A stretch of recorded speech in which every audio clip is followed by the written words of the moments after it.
আবার মাছ শুরু করেছে, প্রায় 2 থেকে আড়াই ঘন্টা মারছে আমাদের তিনজনা তিন সাইডে রেখে।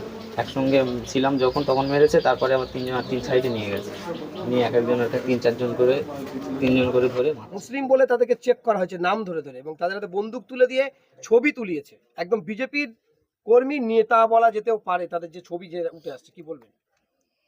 আমরা ইতিপূর্বে এই ধরনের ঘটনা শুনতাম আর অবাক হতাম যে উত্তরপ্রদেশ হচ্ছে, গুজরাটে হচ্ছে, ট্রেনে যেতে আসতে হচ্ছে।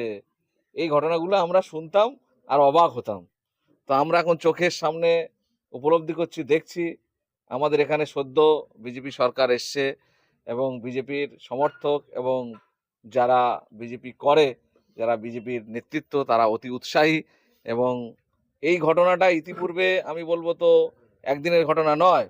ইতিপূর্বে বাসন্তীর কিছু লোকজনকে একইভাবে ক্যানিংয়ে থেকে যাওয়ার পথে তাদেরকে এই ধরনের একটা ঘটনা দাড়ি টুপি দেখে তাদের উপরে করা হয়েছিল এবং তাতে ধরাও পড়ে, এবং তার মধ্যে একজন পুলিশের লোকও সম্ভবত যুক্ত ছিল। সেটাকে আমাদের তৎকালীন যারা শাসক দলের এখানকার নেতামন্ত্রী ছিল তারা একটা কম্প্রোমাইজ করেছিল।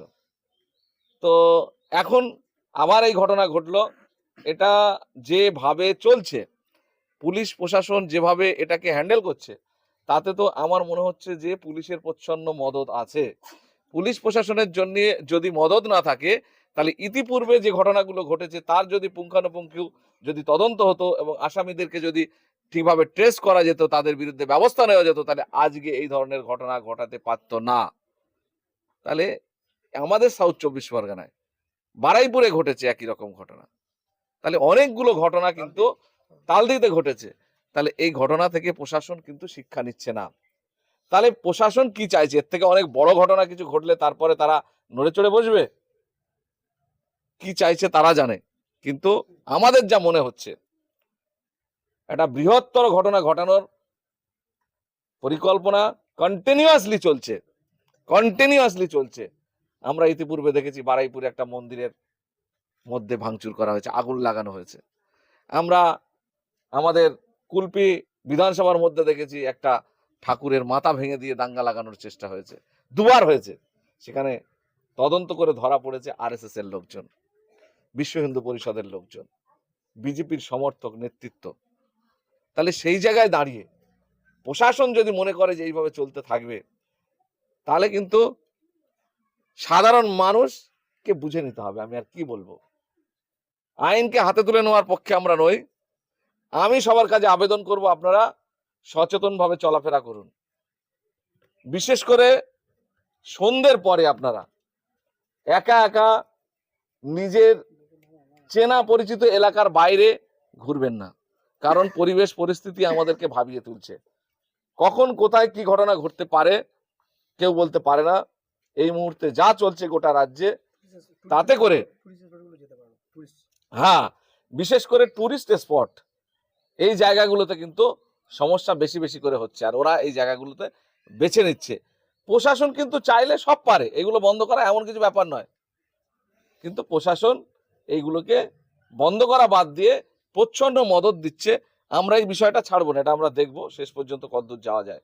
আমরা পুলিশের সঙ্গে কথা বলবো, জিডি হয়েছে, জিডি নাম্বারটা নেব, তাদের কি চিন্তা ভাবনা সেটা আমরা বোঝার চেষ্টা করবো। নাম উঠে আসছে, স্ক্যানার পাঠিয়েছিল টাকা নেওয়ার জন্য, এবং তাদের এই স্ক্যানারে যে ছবি আসছে, কোনো তথ্য, ওই তো বলছি, তথ্য না পাওয়া গেলে সমস্যা হতো, খুঁজতে টাইম লাগছে, এই হচ্ছে সেই হচ্ছে। এখানে তো অনেকগুলো প্রুফ আছে। গাড়ি যেগুলো সেখানে তারা হিসাব মতো ছিনতাই করুক আর নিয়ে চলে যাক, সেটা খোঁজ করলে খুব সহজে পাওয়া যায়। এখানে যে স্ক্যানারটা দিয়েছে, স্ক্যানারটা কার, এতে এক লপ্তাহে এটাকে ট্রেস করা যায়। তারপরে ছবিও কিছু সম্ভবত আছে, তাদের সম্ভবত গাড়ির একটা নাম্বার পাওয়া গেছে। তাহলে এত কিছু মানে এভিডেন্স থাকার পরেও যদি পুলিশ ঘুমায় হাতে হাত দিয়ে, তাহলে তো আমরা বলবো যে পুলিশের মদত আছে। আমরা এই টোটালটাই দেখবো, প্রয়োজনে আমরা হাইকোর্ট পর্যন্ত যাবো, এই পুলিশকেও ছাড়বো না। আমরা শেষ দেখে ছাড়বো। এই ধরনের সন্ত্রাস, গুন্ডামি, সাম্প্রদায়িক উস্কানি আমরা কোনো মতে মেনে নেব না। আমরা এই রাজ্যে জাতি ধর্ম নির্বিশেষে মিলেমিশে আমরা ভাই ভাইয়ের মতো বন্ধুত্বের বাতাবরণ রেখে আমরা ছোট থেকে এই পর্যন্ত দেখে এসেছি, সবার মধ্যে একটা মিল মহব্বত নিয়ে আমরা চলাফেরা করি, এবং এখানকার যে সম্প্রীতি ঐক্য সেটা কোনোদিনই কেউ বিনষ্ট করতে পারেনি। আজকে যে চক্রান্ত হচ্ছে, এই চক্রান্তকে রুখতে গেলে আমাদের সাধারণ মানুষকেই আমাদের দায়িত্ব নিতে হবে। সেই দায়িত্বের একটা পার্ট আমি মনে করছি ঐক্যবদ্ধভাবেই আমরা পুলিশের সঙ্গে যেমন কথা বলবো, আমরা কোর্টের লড়াইটাও এগিয়ে যাব এবং এখানকার পরিবেশ নষ্ট যাতে না হয় তার জন্য আমরা আপ্রাণ চেষ্টা করব। মুখ্যমন্ত্রী বলছে ভয় আউট ভরসাহীন, কি বলবেন? এই তো নমুনা, ভয় আউট ভরসা ইন নমুনা হচ্ছে তো এটা। বাড়িতে গিয়ে ঢুকে বলছে তুলসী গাছে পানি দেওয়া হয়নি কেন? আরে আমার তুলসী গাছে আমি পানি দেবো না দেবো তাতে তুমি কি ঠেকা নিয়েছো? তার উপরে চোটপাট শুরু করে দিচ্ছে। কি হচ্ছে? মানুষের দম ফেলা একটা পরিবেশ তৈরি করা বাদ দিয়ে মানুষ কিভাবে আরো বেশি সমস্যায় পড়বে সেই চেষ্টা এদের চলছে একের পর এক। এই হকারগুলো কোথায় যাবে বলেন তো? যাদের রুজি রুটি সংসার, ছোট ছোট বাচ্চা লেখাপড়া পুরোটাই নির্ভর করে এই হকারি করে, তাদের জীবন নির্বাহ করে। স্টেশনগুলোতে তারা বলছে হকাররা সবথেকে বেশি বড় লোক, ওরা অনেক টাকা ইনকাম করে। হ্যাঁ, ও নিজে করেছে তো সেই জন্য মনে হচ্ছে অন্যরা করে। আমার বক্তব্য হচ্ছে গিয়ে যেখানে যে যাই করুক, সে তো করে খাচ্ছে, তো লুটে খাচ্ছে না, সে তো তোলাবাজি করছে না, সে তো চুরি করছে না, রোজগার করে খাচ্ছে। তার যদি রোজগারের অন্য কোনো জায়গা থাকে, আপনি বলুন যে তোমার বিকল্প রোজগারের জায়গা আছে, আপনি ওই জায়গা করুন, এটা ছেড়ে দেন। আর না হলে স্টেশনগুলোকে সত্যি যদি মনে হয় যে হ্যাঁ আমরাও চাই পরিষ্কার পরিচ্ছন্ন ঝকঝকে তকতকে থাক আমাদের দেশ, মানুষ দেখে আরো ভালো বলবে। কিন্তু এই মানুষগুলো তো দেশের মানুষ, তাহলে এদের একটা বিকল্প জায়গা করে দেওয়া হোক, এদের রুজি রুটির ব্যবস্থা হোক, করে দিয়ে আমরা সরিয়ে দেবো। আমরা বলছি না যে ওদের ওখানেই রেখে দিতে হবে, এটা আমরা বলছি না, কিন্তু তাদের তো বাঁচার সুযোগ করে দিতে হবে। করে তোমাদের নাম কি? আমার একজন পাশের জন বললো আমার নাম রাজিবুল মোল্লা। শোনা মাত্রই আমাদের দুটো বাইক দিয়ে চাবি দুটো তুলে নেয়, নিলে আমাদেরকে বলে মুসলিম জেহেদি মুখে দাঁড়িয়ে রেখেছিস বলে আমাদেরকে ভীষণ ওখানে মারধর করে, চচ্চাবর্গা কিলটিল মারলো, মেরে আমাদেরকে বলছে যে ক্লাবে যাওয়ার নাম করে আমাদেরকে ওইখান থেকে তুলে নিয়ে যায়। নিয়ে গিয়ে একজন ফাঁকা স্থানে নিয়ে যায় ওনারা, নিয়ে গিয়ে সেইখানে ওনারা আমাদের হাতে একটা বন্দুক দিয়ে দেয়, দিয়ে বলছে যে বন্দুকটা নিয়ে বল তোদেরকে শওকত মোল্লা পরেশরাম দাস পাঠিয়েছে আমাদেরকে মারতে।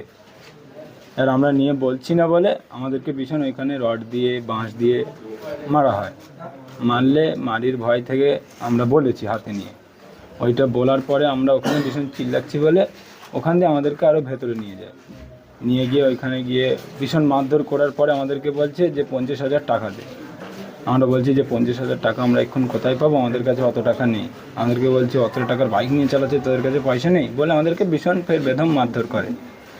মারধর করার পরে আমাদেরকে বলছে এনে বাড়িতে ফোন কর বলে আমাদের হাতে মোবাইল দেয়, দিলে আমরা বাড়ির লোকের কাছে ফোন করি। ফোন করলে বাড়ির লোক যখন প্রশ্ন করে যে অত টাকা নিয়ে কি করবি, আমরা তখন কোনো উত্তর দিতে পারছি না। আমরা শুধু একটা কথা বলছি যে টাকা মারো, বলছি না বলে আমাদেরকে তখন ভীষণ মারছে।